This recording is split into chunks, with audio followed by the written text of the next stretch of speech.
Hello again, and welcome to Broadcasting Scotland. It's Sunday the 27th of August. I'm Andrew Wilson, and this is the Full Scottish.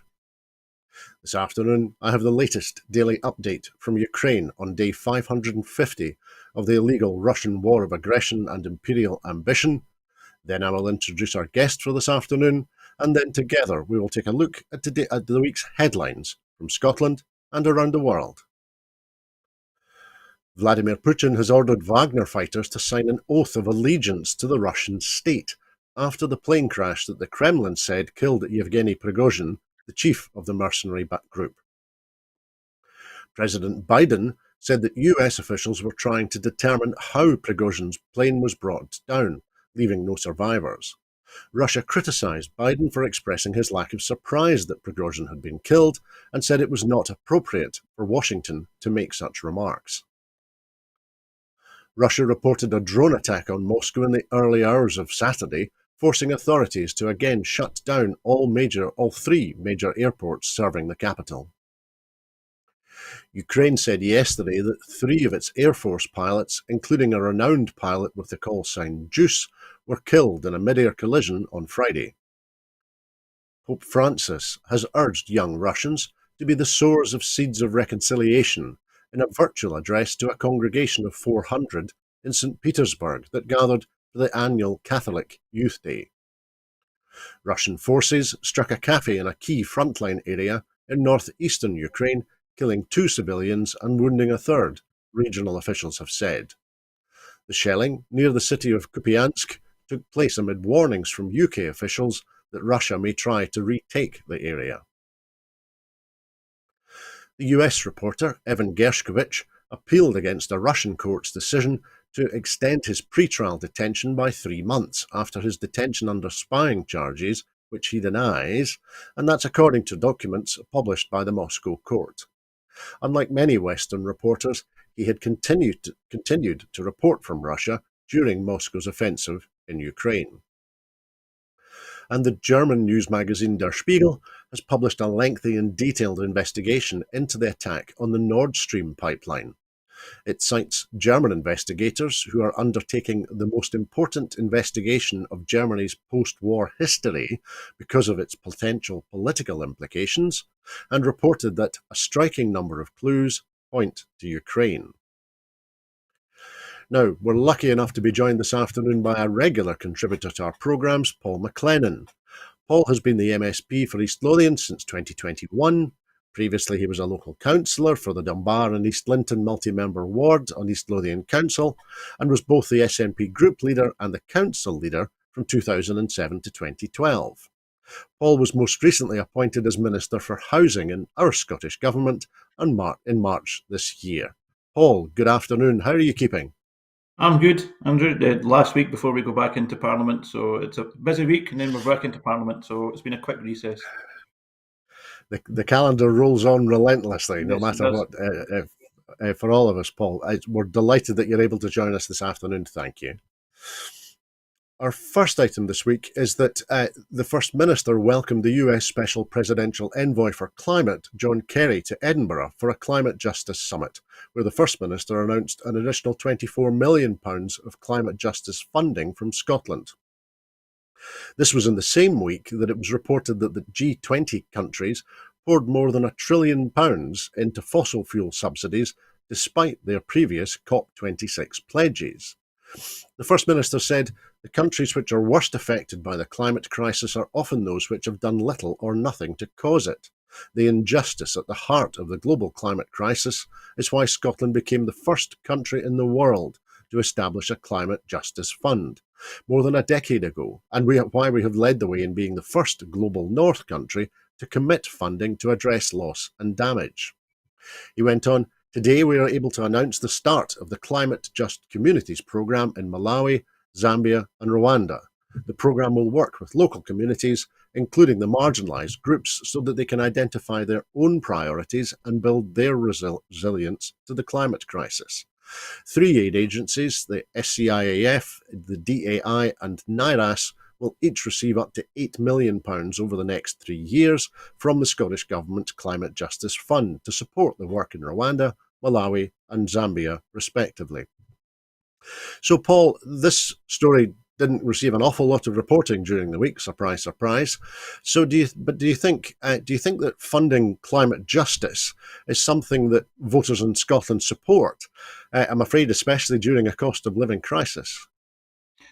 I think they do, Andrew. I mean, this obviously goes back to COP26, where the then First Minister Nicola Sturgeon announced it, and it did get press coverage then, probably around about the time, obviously, around about COP26. You're right, it didn't get much press coverage this week, but I think people do notice that, and yeah, I think it will get, I think it will be supported. We traditionally have the relations with Malawi, Zambia, and Rwanda. Here in my own town, I know there's close links between the church here and churches in Rwanda. So yeah, I think it will be well received, and it is a major step. And I know John Kerry really welcomed it when it was announced by the First Minister. So I do think the policy will go down well. And it's ironic when we see headlines after headlines about literally the earth being on fire during the summer. So the press should be doing more, but I think it will be noticed by the public as we go ahead. Absolutely. Thanks, Paul. Speaking to journalists after the event, Mr. Youssef said, "What holds us back, of course, is a Prime Minister who's in climate denial and who comes up to Scotland to announce approval of 100 new oil and gas licences." He went on, "Of course, the North Sea is important. We've got to take workers with us if we want to accelerate the pace of a just transition, but it can't happen with a UK government that simply denies the state of the climate crisis." Now, as you mentioned, we're seeing examples of the effect of the climate crisis in widespread wildfires and in the reported destruction of the Antarctic ice shelf this week. So, do you think, is it the case that Rishi Sunak and his Westminster government are in denial? Yeah, I think Rishi Sunak's in the dying embers, if you like, of his administration, and I think he knows that, and he's trying. I think it's desperate measures at the moment.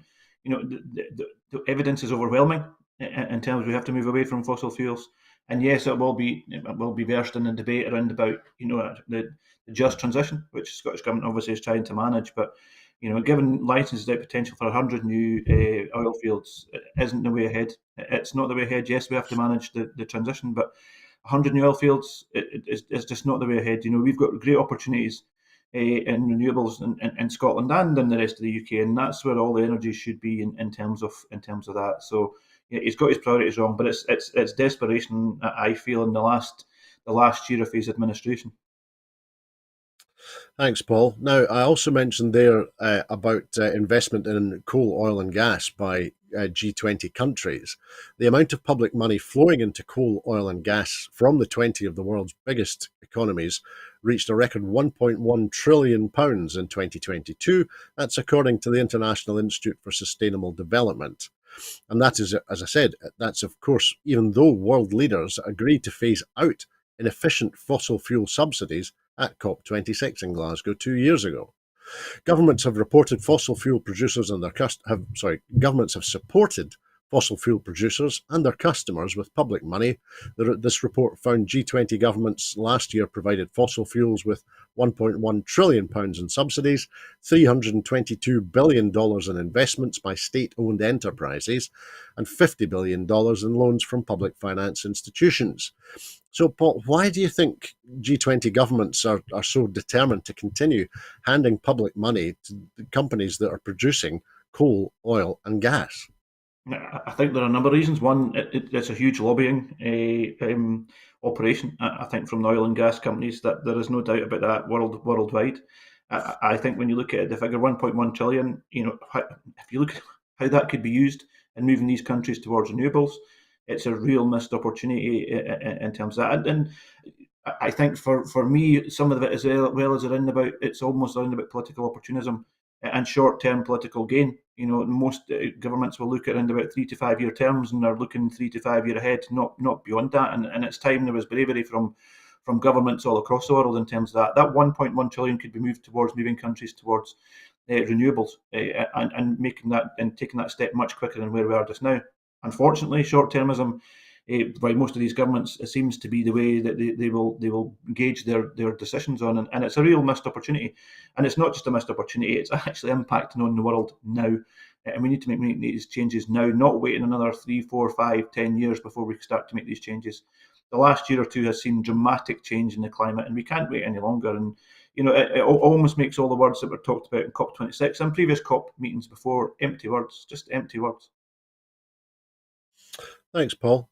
Now, when I was thinking about this morning, it crossed my mind, and as you mentioned, they are both short-termism and the opportunities which addressing the climate crisis can bring. It struck me that I should ask you today the just how important housing and housing stock and the investment in housing stock, how important is that in terms of Scotland's response to the existential threat that the climate crisis presents?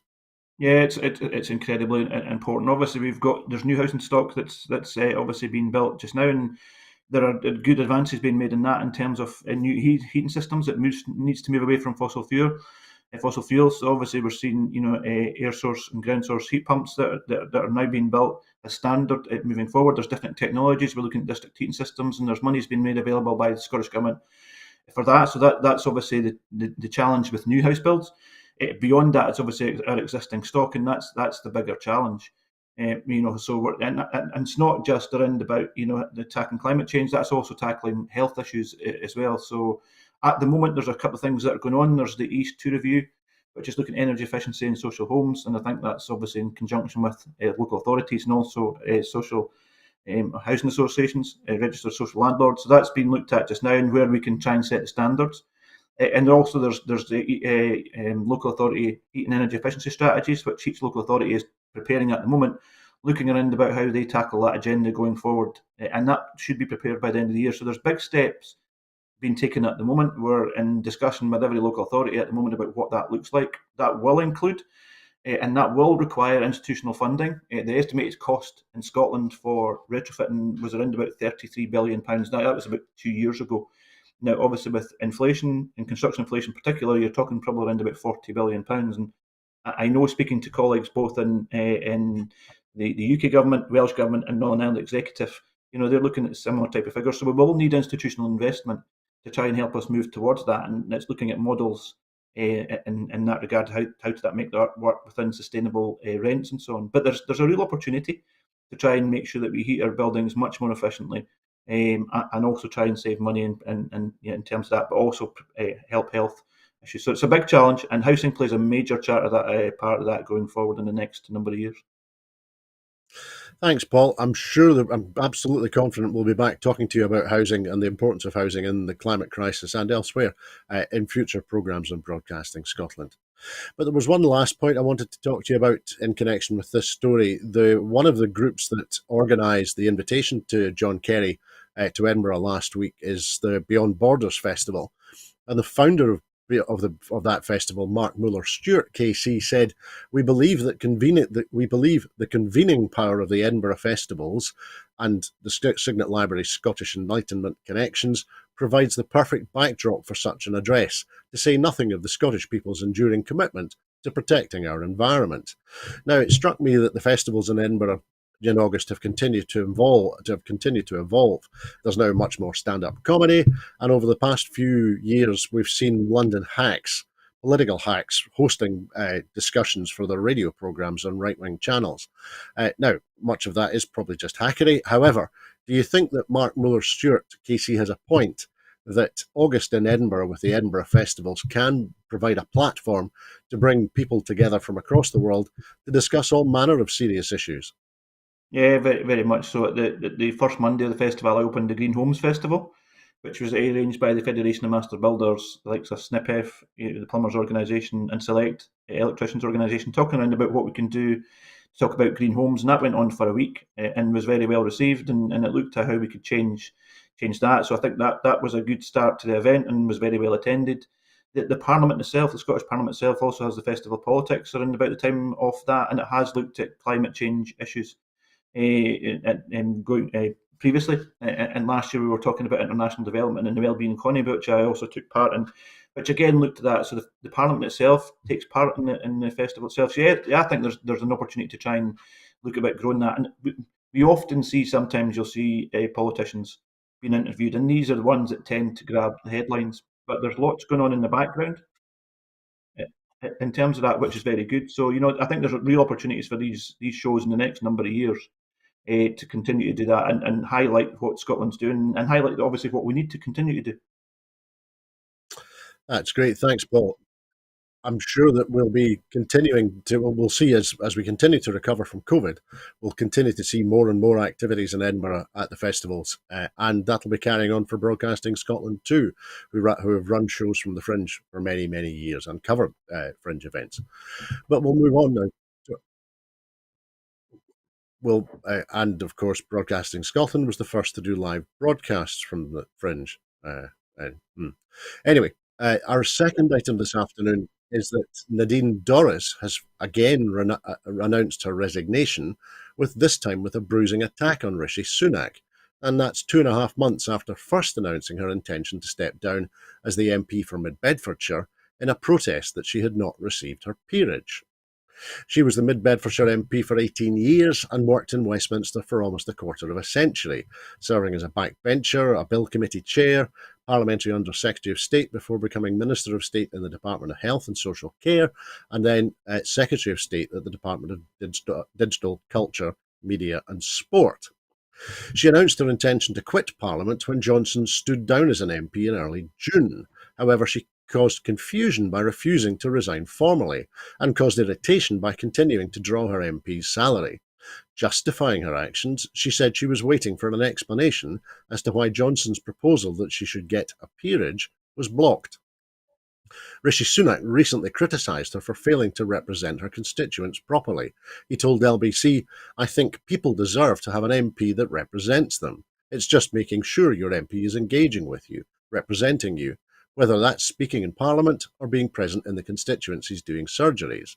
That's the job of an MP, and all MPs should be held to that standard."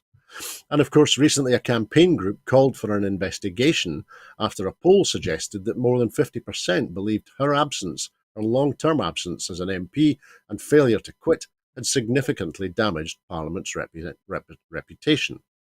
Now, yesterday she accused the Prime Minister of abandoning the fundamental principles of conservatism.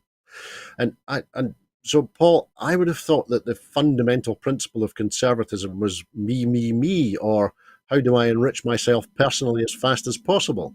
And those are both principles which I would argue Dorries and Sunak have fully embraced. And of course, she went on to write in her resignation letter, "Your actions have left some 200 or more of my MP colleagues to face an electoral tsunami and the loss of their livelihoods."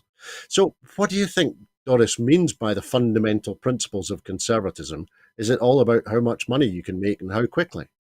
Yeah, I think one of for me the statement it kind of sits out there and really jumps up at me is that you've put 200 of my colleagues at risk, and it's a self-interest. Never mind what's happening in the UK at the moment, what's happening in Scotland at the moment in terms of the cost of living crisis. You think that would be the focus of every politician at the moment, at that and tackling climate change? But she seems to focus on the self-interest of herself and 200 of her colleagues, and that is a self-preservation that it comes back to. You know, it's a history going back when you see the Conservative Party struggling. It talks around about what are the true values of conservatism, and you'll hear that debate going on. That one wants to be more conservative than others, and the key thing is the focus just now should be helping the most vulnerable in society. And the Conservative Party never do that, never ever will do that, and that's what the focus should be. But instead, Nadine Dorries and this ongoing drama seems more focused on what's impacting on her and her colleagues rather than what's happening in people in Scotland. And that for me says it all. Thanks, Paul. Another quote was, "She has become an embarrassment," the senior Tory MP Bob Neill told Times Radio. He said she was a pretty useless culture secretary, but now she has finally created her own theatre of the absurd. It is so obviously motivated by personal bitterness and bile and has got no credibility at all. So, and is that answering our question? Are those the fundamental principles of conservatism? Bitterness and bile? Yeah, very, very much in terms of she was a very keen supporter of Boris Johnson, and I think during that whole debacle of Boris Johnson, she accused everybody else who was against Boris Johnson, of being against the true values of conservatism. And again, I think that was more self-interest. The way she handled the Channel 4 debacle debate and debacle kind of highlighted where her, I suppose, her skills lay or lack of skills lay in terms of that, and it's almost been like a spitting image, and I'm showing my age here, spitting image cartoon going back the number of years there in terms of the way that she's handled this. She was going to go, she was going to stay, she was going to go, she was talking about a peerage. The whole thing is almost laughable, and it's her constituents I feel sorry for, in terms of that. But again, it highlights where her priorities and a lot of her colleagues' priorities, and that's self-preservation. It's not around about helping the most vulnerable in our society. Thanks, Paul. I, like you, have been thinking just how spitting image would be handling current politics at the moment, probably with difficulty because it's difficult to satirise Yeah. what we're seeing and what we're experiencing just now. But in terms of bitterness, this all seems to stem from Sunak not handing Nadine Dorries a seat in the House of Lords. So why do you think? Why would somebody be so enraged at not getting a seat on the red benches in the Lords? It's a sense of entitlement. Pure and simple, it's a sense of entitlement. They think if they've been a friend of the Prime Minister previously, and this comes back to the Boris Johnson debacle, that they should automatically get that sense of entitlement and a seat in the peerage, in House of Lords. And well, you see that same sense of entitlement within the Labour Party. Also, they've been threatening to abolish House of Lords for over 100 years. It goes back to Keir Hardie days when he threatened to abolish the House of Lords. And here we are over 100 years later, and Labour are still promising to do that. So there's a sense of entitlement when people get down to Westminster, and that's what it comes down to. And it's greed. There's no other word for it. It's pure greed, and that's coming through loud and clear. Thanks, Paul. In her resignation letter, Nadine Dorries writes, having witnessed firsthand as Boris Johnson and then Liz Truss were taken down, I decided that the British people had the right to know what was happening in their name. Why is it that we've had 5 Conservative Prime Ministers since 2010, with not one of the previous 4 having left office as a result of losing a general election? That is a democratic deficit, she wrote, with the Mother of Parliaments, which the Mother of Parliament should be deeply ashamed of, and which, as you and I know, is the result of the machinations of a small group of individuals embedded deep at the centre of the party in Downing Street. Now, it struck me with this section of her letter, is this just standard Tory deflection and misdirection? Look at these terrible, awful things that are happening, which, by the way, happened under a Tory government. Yeah, very much so. I mean, again, her focus seems to be on, her preferred political leaders, and they've been brought down by people within their own party, and she shouldn't forget that. These are people in her own party that have brought them down, and it does show the current debacle. It's the Conservative government at the moment, but it's been brought down by their own party, and the focus seems to be more and more on internal matters rather than what's happening outside in terms of that, whether that's tackling climate change, whether that's looking at the cost of living crisis. The debacle seems to be, and more focus seems to be on that rather than actually dealing with the problems. And they are a government. It's in its dying days, and they all know that. And I think the closer we get to a general election, the more we will see Tory infighting in that regard. So it's an ongoing issue. It has been for a number of years now, and let's wait and see what kind of happens in the next months ahead. But I'm sure that situation will continue to get worse. Thanks, Paul. And one last question, then I promise we'll not talk about Nadine Dorries anymore. If any of her paranoia about a small group of people embedded deep in the centre of the Tory party are true, and I'm not for one second saying that they are true, but if they are, why would she wait until now to suddenly come out as a whistleblower? Is it all just about promoting another work of fiction that she's about to write? Yeah, I think she's probably looking beyond that because a few months ago she obviously threatened to do it, and then stood back into the tent, if you like, again. And I don't think she's getting much traction. Probably within the Conservative group itself, there will be a group that will be angling towards trying to get rid of Rishi Sunak and bring in another leader. And you know, I'm sure Nadine Dorries would like to have brought back Boris Johnson. Now that's not possible, but I still wouldn't write off his political comeback at some stage. With likes of Nadine Dorries and so on, clamouring for that. So yeah, they're not happy in terms of what they have with Rishi Sunak. So let's wait and see what happens. But I think the closer we get to general election, that I suppose that bitterness will continue to grow. To grow. And if they do lose the general election, which looks very likely at this stage, there could be an implosion within the Tory party quite easily. So we'll see what happens. They've no clear focus. They've no clear sense of direction. and they don't, they're not focusing on the key issues. We're looking at the gap between rich and poor getting larger. We're looking at climate change getting worse. There's no focus on what they should be doing instead of the internal infighting at the moment. Thanks, Paul. We'll move on now to our next item because Donald Trump's mugshot was released this week. That was after he surrendered to the Fulton County Jail in the United States, near Atlanta. The booking form reported that Trump weighed 175 pounds and recorded that his hair colour as blonde or strawberry. The ex-president turned himself in and was booked into jail after flashing a thumbs up upon arriving in Georgia, where he's charged in an election subversion case. It's the fourth time this year that Trump has surrendered to federal or local authorities for criminal charges. But of course, Thursday night was a little different. Trump had his mugshot taken as part of the booking process in the notorious Fulton County Jail. Trump was also fingerprinted, according to the New York Times. In his first three surrenders, Trump was only fingerprinted and processed, but the ex-president's booking this time was expedited compared to the traditional intake time. The whole process only took about 16 minutes. Now, each felony charge against Trump in the Georgia election case carries a potential prison sentence from 1 to 20 years if convicted, and Trump currently faces a total of 91 charges across 4 criminal cases against him. So, Paul, firstly, being arrested at a county jail in Georgia, not in a federal building in Manhattan, do you think will that maybe bring home to Donald John that he's not in Kansas or Mar-a-Lago anymore, and that come what may, he would never be able to pardon himself from any state crimes of which he's convicted?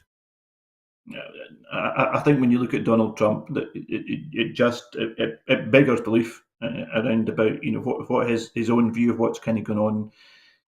He knows well what's been happening over the last number of years and going back obviously to the election. He knows what he's done, but doesn't care, and that's the real dangerous part of it. He doesn't care, and when you see his reaction and what he's saying, he just doesn't seem to care. It's all about a power grab for him. It's all about his ego, and obviously impacts on I suppose it's the state of democracy in the US. If you look at that over the last 5-10 years, there's a real danger at the state of democracy. We almost had the overthrow of the government in January the 6th, and it's worrying. It really does worry me in terms of that. And he doesn't seem to care around about what impact he has on the US democracy. It's all around about his ego and what he gets out of it. Thanks, Paul. The one other aspect that struck me here is that we've to hear Donald Don tell it, the fact that he keeps getting indicted by prosecutors boosts his re-election effort. Any time they file an indictment, we go way up in the polls, he said at a dinner shortly after he was charged by the Department of Justice with attempting to overturn the 2020 election. Now, this counterintuitive claim is questionable on its face and probably demonstrably false on close examination, but it is one of the many dubious arguments that Trump and his allies have brought forward in recent months as the number of prosecutions has mounted up. Now, a new Politico magazine Ipsos poll provides probably what might be some bad news for Trump. Even as he remains the clear front runner for the Republican nomination, the cascading indictments are likely to take a toll on his general election prospects. The polling by Politico and Ipsos shows that most Americans believe that he should stand trial before the 2024 election, and about half Americans believe that Trump is guilty, and also that a conviction in the Department of Justice's 2020 election case would hurt Trump in the general election. So, do you think if this polling is correct, is Donald John going to be able to continue to defy the laws of political gravity? I think when you see Donald Trump, he obviously bases a lot of his polling on polling within the primaries that are going on just now or the primaries that will be starting around about the Republican Party. I probably think he would probably at this stage win that nomination. But obviously, and that's obviously within Republican registered voters. The key thing, obviously, Democratic registered voters won't vote for Donald Trump. But the key part in the middle is voters who register as independent. And I think that's where overwhelmingly he would need to win the majority of these to win the presidency. And I think, and I've seen polling as well, which kind of highlights that the vast majority, or a large majority of people who register themselves as independent voters are very much against Donald Trump, and that's an area that I think you would see him continue to lose and see the end of his political career coming in 2024, which again, we're talking months away. We're talking about 15 months away from the next general election in the States. So yeah, it's going to be an interesting 15 months. But I think the more indictments there are, then I think the less you see his chances of being re-elected. It might strengthen his position within the Republican Party, but not within Democrats and independent voters. Absolutely, Paul. Thank you. And to put some levity into this a little bit for a moment, and also to reflect just on the unintended consequences, one of the other participants in one of the other prosecutions that Trump is subject to is the actress Stormy Daniels. And in response to Trump's booking, she said that she doesn't believe that the former president weighs 215 pounds, as apparently his booking record at Fulton County Jail says. She claims that she had an affair with Trump years ago, but she wrote on Twitter yesterday, I'm not a scale or a doctor, but I've spent some time beneath 215-pound men, and tiny, which is how she refers to Trump, was not one of them. And certainly it crosses my mind that in terms of people who are 6'3" and 215 pounds in weight, Muhammad Ali was that size when he fought Joe Frazier in 71, and the actor Chris Hemsworth, who played Thor in Marvel's 2011 superhero movie, also said he was 215 pounds and 6'3" while he was making that movie. So do you think that this is maybe a little bit of, well, do you think we're seeing a little bit of ridicule coming in terms of Trump? And to go back to the previous question, do you think ridiculing him is going to make any difference at the polls? I think it highlights just again where his ego sits. I think ridiculing him or whatever, I don't think it makes a difference to the man at all. His self belief, I don't know, but ridiculing him, I don't think it makes a difference in any way, shape, or form. Anything that feeds his ego, I think, is the most important thing. And the fact that he's trying to describe himself as 215 pounds is laughable, absolutely laughable. If he's 215 pounds, then I'm Cristiano Ronaldo. So it's a ridiculous position. It's a ridiculous statement to make. So if he's 215 pounds, I'm 140 pounds, and Cristiano Ronaldo. But no, it's just feeding his ego. It's a ridiculous position to be in. So, but it doesn't. Nothing surprises you with Donald Trump. Nothing. Well, that's a very good point. Do you think that what well, actually we'll do a previous question first of all. Sorry. We know now that Donald Trump has raised nearly $20 million in the past 3 weeks, including $7.1 million since the mugshot release on Thursday. The mugshot has been taken. The mugshot has all posted by the Georgia courthouse on Thursday evening has already been turned into T-shirts, shot glasses, mugs, posters, and bobblehead dolls by friends and foes alike. So, do you think is this perhaps a clue a little bit about what former President Trump is all about? If we follow the money, we find out it's all about grift. Oh, 100%. Absolutely 100%. Again, if you look back at it, I would be surprised Donald Trump, one, does it for his ego, but two, where can he make money from it? And that you just have to look at his business dealings over the years as well to see how he's acted as a business person, but also what kind of person he is. So there's nothing new in terms of what he's done previously in the past. And you're right, it's one large grift and in terms of where he is, but it's feeding his ego. It's trying to feed his bank balance, and he wants to place his mark in history, not for a good reason, but more for the personal recognition factor. I think is more important to him and his ego rather than anything else. And you will continue to see that with him. I don't think that'll ever change. Thanks, Paul. That was very well put. Feeding his ego and feeding his bank balance. Spot on, I think. Thank you. Let's stop talking about Donald Trump now, and instead it seems that Rachel Reeves is now following Peter Mandelson in being intensely relaxed about people getting filthy rich. Labour Shadow Chancellor insists that Sir Keir Starmer's previous plan to increase the 45p top rate of income tax is now off the table, as is any other form of wealth tax.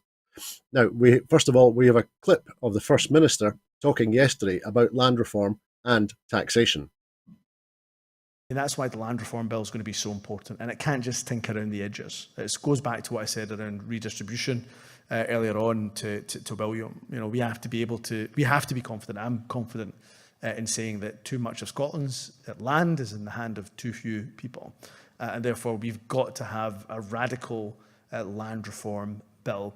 Taxation I'll come to in just a second as well, because we have to do the same absolutely on taxation. On land reform, it's really important that we articulate that position with confidence. We will get vested interests coming right up against us, trying to pressure us to go in a different direction. But I always have believed, in the almost 20 years I've been in this party, the SNP is at its best when it's radical, when it's bold, when it's showing people what the alternative can be.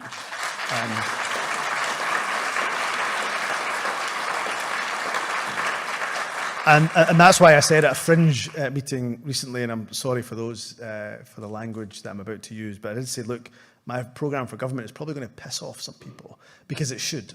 You know, ultimately there are people that have a vested interest in keeping the status quo, but to me the status quo is not a tenable situation given how many people are suffering as a result. On taxation, I pay tribute to John Swinney in particular, a titan of our movement.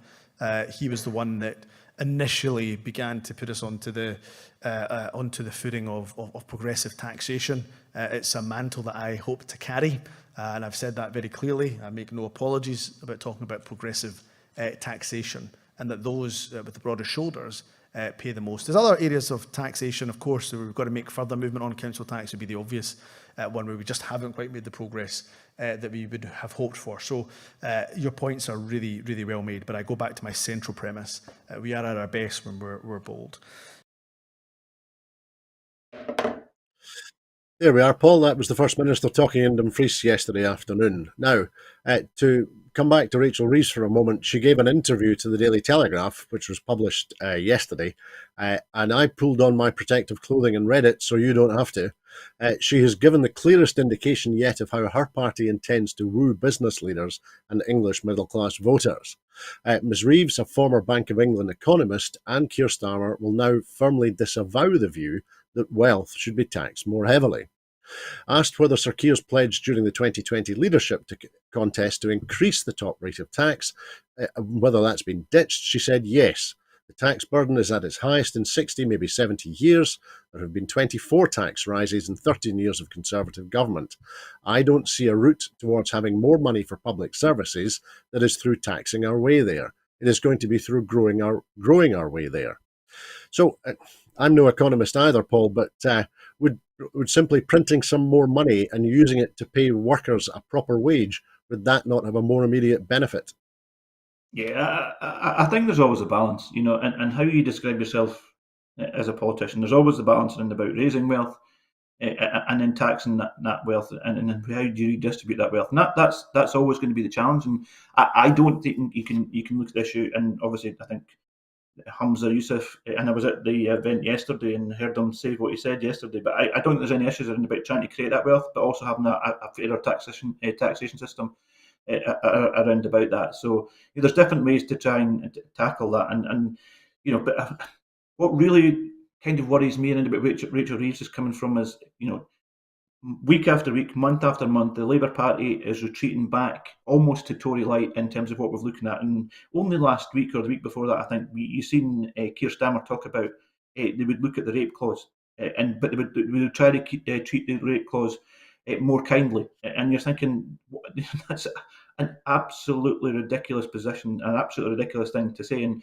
you've seen the Labour Party go back and it's always a replica of the Tory party in terms of where they are. And if people are talking about change, and this is where you hear the Labour Party mantra, there's no change. And week after week, you continue to hear that. And it was an opportunity for the Labour Party. And the clear thing now coming from this is the only real change we get from Westminster is an SNP government, not a Labour government. That's not going to change it. We need an SNP government. In an independent Scotland, being a fair, more democratic system and having all the powers that we need to do that. But Rachel Reeves, again, doesn't surprise me about where Labour's going in this direction. It's Tory light, and that's the only way to describe it. Thanks, Paul. I was going to explore that with you if I can. This interview and her remarks mark a significant shift from 2 years ago when Rachel Reeves declared people who get their income through wealth should have to pay more. Now, she now insists that those remarks were in the context of Rishi Sunak's ill-fated attempt to hike national insurance to raise an extra $12 billion for the NHS and social care in England. She explained, "I don't have any spending plans that will require us to raise £12 billion. So I don't need a wealth tax or any of these things. We have no plans for a wealth tax. We don't have any plans to increase taxes outside of what I've said." So thinking about that, that struck me that she's got no spending plans, or rather that she plans not to spend. So to your point, is there now any distinction between Rachel Reeves and Jeremy Hunt, the current Tory Chancellor? No, I don't think you can see any change in that. And fundamentally, if you look at where my politics sit and where others probably, and Labour Party could argue it sits in the left centre. I don't think it does. In terms of where do you sit in terms of tax and redistribution, and we should be taxing in terms of that. We should be looking to people who earn more should be getting taxed more. We should be looking to help the most vulnerable in our society, and that's always been my fundamental aim and my fundamental guiding principle in terms of that. So, Labour are moving away from that. They're absolutely moving away from that. And one of the key things that I think that the First Minister mentioned yesterday was around about being more radical in taxation. And I know he's brought together an expert group from different areas in Scottish life, talking about what are the opportunities around about taxation to create that fairer opportunity. And we all remember last year when the STUC brought forward their paper as well, talking about various taxation issues. We need that debate. We need to be helping our most vulnerable in our society. We do well in terms of what we have and the current powers we have at the moment. We need to look at what other powers we could use, what other taxation opportunities are out there, but we need to help the most vulnerable in our society. That because it impacts on health, it impacts on homelessness, it impacts on drugs issues, it impacts on addiction issues. So we need to be helping the most vulnerable in our society. That's your duty and should be the guiding principle for every single politician. Thanks, Paul. And finally, on this item, the Daily Telegraph also reported that Rachel Reeves' preparations for office include spending an awful lot of time with businesses and seeking advice from Alistair Darling, Gordon Brown, her Labour predecessors, and the odd conversation with George Osborne, who could be described as a hate figure for many because of his decade of brutal austerity and spending and perpetual spending cuts. So, seeking advice from Darling, Brown, and Osborne, should that not be sounding alarm bells for most people? Yeah, very much so. Particularly around about when you looked at the handling of Gordon Brown and how he handled the whole crisis around about obviously the financial crash. When you look at George Osborne, as you said, the architect of austerity, and people don't look back in terms of where austerity actually landed the UK. There was various studies that showed it added around about 20,000 additional deaths in Scotland. I think that was through Glasgow University and the population health study. But when you look at the country, and we're talking about austerity, the country that has the biggest debt in the developed world by a considerable margin is the UK. So that austerity issue didn't work, in terms of that. The whole approach to that didn't work. The UK is the most indebted country in the developed world by a considerable margin. So austerity didn't work. It made things worse. It didn't create economic growth. It impacted on people and long-term impact on people. So it didn't work, and it still doesn't work. And here we have the Labour Party looking to replicate policies that have been shown to demonstrate haven't increased productivity, haven't increased in economic growth, and in fact have made situations worse. And the worst thing has increased the gap between rich and poor, which you would expect from the Tories, but from a Labour government, replicating what they're going to be doing is extremely worrying. Thanks, Paul. Now then, for our final item this afternoon, we'll come back to Scotland, because the SNP held its South of Scotland Independence Assembly in Dumfries yesterday, attended by Humza Yousaf and senior and other party members, including Paul. First of all, we have a second clip this time from the South of Scotland Assembly yesterday. Here are Emma Harper and Humza Yousaf talking about yesterday's event. So right from the get-go today, when I got here just at the back of 9, there was definitely some optimism, there was a buzz, there was folk that had smiles all over their faces. They were very happy to be here.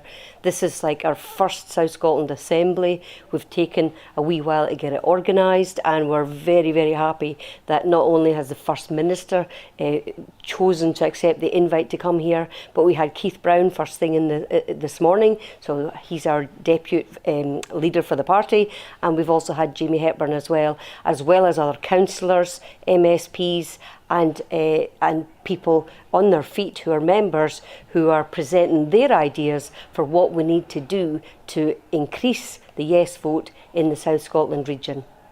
I'm delighted to be here in Dumfries, room full of hundreds of SNP activists that are raring to go, but also, really importantly, engaging with me as a leader of the SNP to tell me what they think our strategy should be to advancing our cause of independence, and other arguments that we should be deploying on the doorsteps on a range of issues, from the climate emergency to tackling poverty and everything in between. So it's been a really good session this morning and this afternoon, and that is the promise I made, that I would listen to our members. It's not going to be a top-down strategy from me as leader of the SNP. I'm going to make sure that the ideas to advance the cause of independence are taken from the bottom up, and together I have every confidence that if we make sure we take that message to every doorstep, we will win our independence.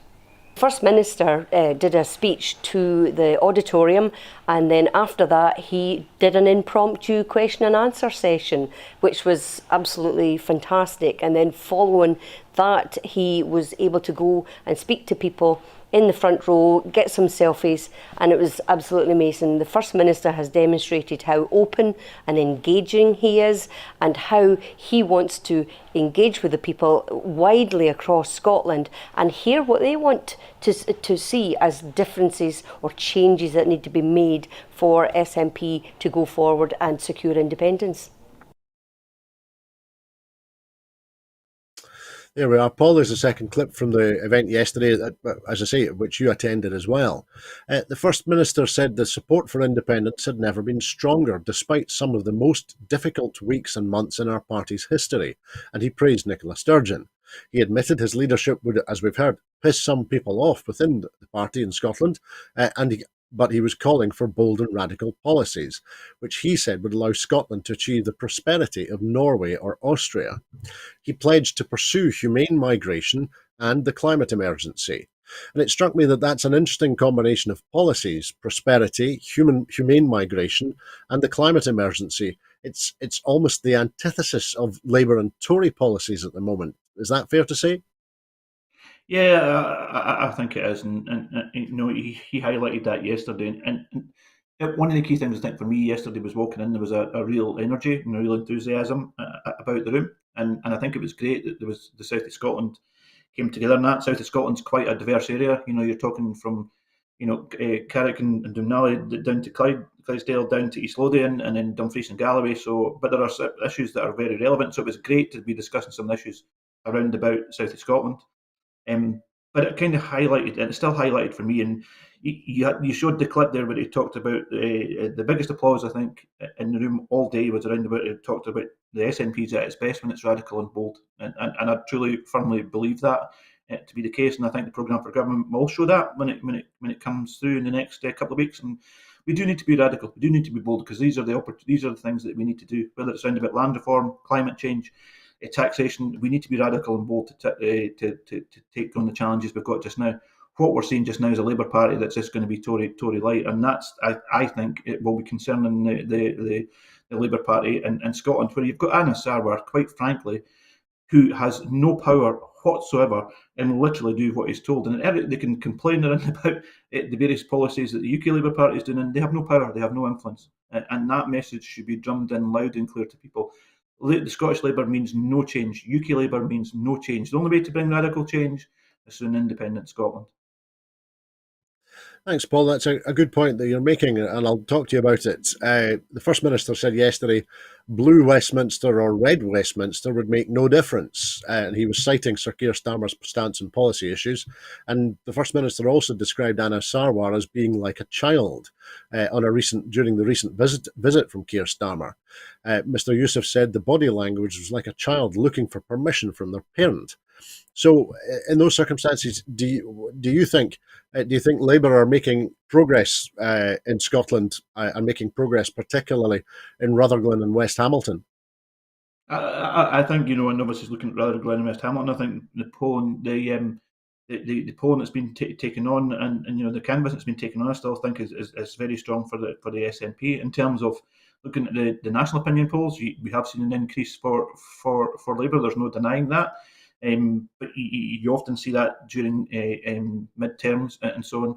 The encouraging thing, I think, for me is that the SNP support is starting to grow again, and we'll see this support for independence being steady, not being impacted at all. And I think when people start to look at the general election next year, start to look at the by-election this year, and start to look at obviously the election in 3 years' time, they will look at it and the only party that will bring that radical change is the SNP. And I think you're seeing the First Minister's personal popularity continue to grow as well, when people are seeing how influential he is and how radical he is intending it to be. So, yes, there are short-term problems. We've seen that, and the First Minister touched on that yesterday. But I think the fundamentals are still very strong for the SNP and still very strong for the independence movement as a whole. Thanks, Paul. Now, the other aspect that I was going to focus on from yesterday was that the First Minister said an independent Scotland should aspire to match countries such as Ireland, Norway and Austria. He said, just look at the countries around us that are around our size. They are healthier and wealthier than the UK and doing better than the UK for productivity. Why not Scotland? We have world-class universities, world-class food and drink, life sciences, agriculture, the abundant resources which other countries would bite our hand off for. So do you think, is there an aspect here of aspiration amongst Scottish voters, or lack of aspiration? And do voters understand that the current woeful economy and the cost of living crisis are as a result of Westminster's political decisions? I think they do. I think there is an element of understanding what the current UK government have done. The challenge for us in the independence movement in the SNP is when they are looking at the opportunities, how to change that. They either look at a Labour government, a UK Labour government, which has said it's already going to keep Tory policies, a Scottish Labour party, which has no influence whatsoever on the UK Labour Party. We had the ridiculous situation about the Rutherglen Labour Party candidate saying he was against these policies, but then admitting he has no powers to change it whatsoever and to vote against it. There's absolutely no chance he would do that, and it's almost a laughable position. And the other choice, obviously, is the real change, the real radical change that the First Minister talked about, is voting for an SNP government, a continuing SNP government, and also trying to obviously move towards getting that second independence referendum. That's the only real radical change we'll make. And the more we see, like Rachel Reeves coming out the statement she's doing, there will be no change, absolutely no change from current Westminster policies. And it's Tory light, no more than that, and that's been kind to Labour Party calling it Tory light. Thanks, Paul. And finally, thinking about the independence, Mr. Youssef said, independence is now closer than it ever has been. This is a journey that did not begin with you and I. It has been going on not for decades, but for hundreds of years. We may not have begun it, but by God, we should finish the job. So I was going to ask you, do you think that the campaign for independence, especially after COVID and with a new First Minister, is the campaign beginning to evolve once more? I hear that the First Minister is intending to participate in the Believe in Scotland Time for EU march and rally next Saturday in Edinburgh, for example. Yeah, he made it very clear yesterday he was going to be there and encouraged others to be there. I'll be there myself, along with colleagues, and I think there is. I think there's, the closer we get to the UK general election, I think that it does kind of highlight that it's these moments in time where we can take one step in a direction or another. And I think it's kind of been highlighted that people need to start thinking around about that. And I think the more you'll see people thinking around about the proposed change from Labour is no change at all, then people will continue to support independence, and support for independence will grow. And I think you had various comments yesterday talking about support for being independence being at 10% or party support being at 10%. I remember at the time knocking doors and being told I was wasting my time. And now here we are. So, things can change very quickly. I'm confident, we'll get our message out for the general election. I'm confident we'll get our message out for Rutherglen, and I'm confident we will gain our independence. And that support is solid. We just need to grow that support another 5-10%, and I'm very confident we continue to do that when people see that Labour Party offer no change whatsoever. Thanks, Paul, and we'll look forward to seeing you and others on the Royal Mile and at Holyrood next Saturday, and we'll just hope that the weather stays amenable in order that there's a huge turnout. making their voices heard in the centre of Edinburgh. But I'm afraid that's all that we have time for this afternoon. In making these programmes, Broadcasting Scotland depends on the generosity of viewers and others who value our distinctive approach to news, current affairs and culture. Please help us to continue to make these programmes, to continue to develop the station and to make new programmes for you. Our programmes will always be free to view, but if you can afford £5 a month, please consider becoming a Broadcasting Scotland supporter. Our need to reach our £30,000 target to pay our bills is still pressing. However, the generosity of our supporters has given us a little bit more. We have raised nearly £15,500 and we will be able to continue making programmes for now, but our need to raise the remaining £14,500 is still really urgent. To everyone who has donated and to everyone who has signed up to make a regular monthly payment as a Broadcasting Scotland supporter, thank you very much. There are other ways in which you can contribute to our work. If you would like to volunteer to work with Broadcasting Scotland, either behind the scenes or in front of the cameras, or in any other way that helps our work and promotes the station, then please visit our website at www.broadcastingscotland.scot and send us a message there. You can find us on Twitter and Blue Sky at BroadcastScot. Please like and retweet us there. And you can also find us on Facebook by searching for Broadcasting Scotland. When you're watching us on YouTube, it would be great if you would like and subscribe to Broadcasting Scotland on that platform. Now, we will be back at 7 p.m. sharp tomorrow evening for the next edition of Scotland at 7, so please come back and join us then. I'd like to say thank you to everyone who's been watching this afternoon, and of course, I'd like to say a very special thanks to our very special guest, Paul McLennan MSP. Thanks, Paul. Thanks, Andrew. It was a pleasure. On this day in 1695, Alexander Selkirk, the inspiration for Robinson Crusoe, was summoned to appear before the Kirk session in Lower Largo for unspecified indecent behaviour in the Kirk. He failed to appear, having run away to sea. I think I'll run away to sea as well. Please look after yourselves and please have a very peaceful weekend. Bye-bye.